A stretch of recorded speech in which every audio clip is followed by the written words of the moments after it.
The Hero and the Minotaur, Part 4. That night, while the others slept, Ariadne secretly entered the king's chamber, gathered up the palace keys and Theseus's sword, and crept down to the prisoner's cell. "Theseus," she whispered to him, "I am Ariadne. I have heard tales of your many good deeds. I can show you how to escape the labyrinth, but in return I ask that you help me to escape this island and my father, King Minos, who has grown wicked and pitiless." Theseus agreed to help her, and so Ariadne explained Daedalus's secret. "You must secure one end of this ball of thread to the entrance of the labyrinth," she said, "and keep hold of the rest of the ball as the string unravels behind you. If you defeat the Minotaur, the thread's path will lead you back out of the labyrinth." Praying that the gods would help him, she led Theseus to the maze and watched as he descended the heavy stone steps. Then she returned to the prison hold to free the other captives. In the corridors of the labyrinth, the odor was foul, the light dim. Theseus gripped his father's sword in one hand, and in the other he held the unraveling thread.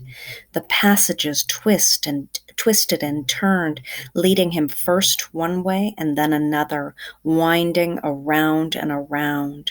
Down, down he went, searching for the beast hidden deep in the black abyss. Finally, he came to an open space where the Minotaur lay sleeping on the rough stone floor. Its hot breath shook the cavern walls. The creature had the chest and arms of a powerful man, but the rest of its body had the shape of a bull, and two great horns grew out of its head.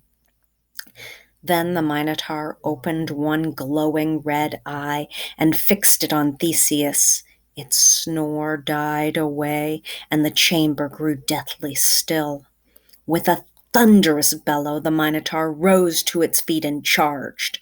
Theseus leapt aside, but the deadly horns grazed his tunic. The Minotaur spun around, furious, and charged again.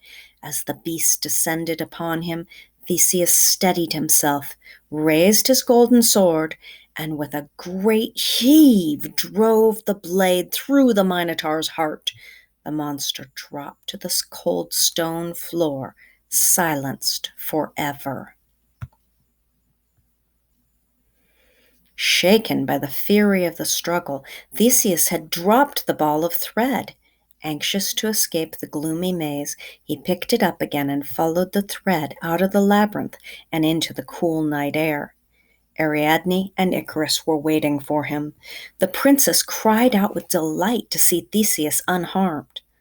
"Let us waste no time in leaving. The king is sure to come after us," urged Ariadne. Theseus and the freed Athenians boarded the ship, but Icarus stepped back. "Minos will blame Daedalus for your escape.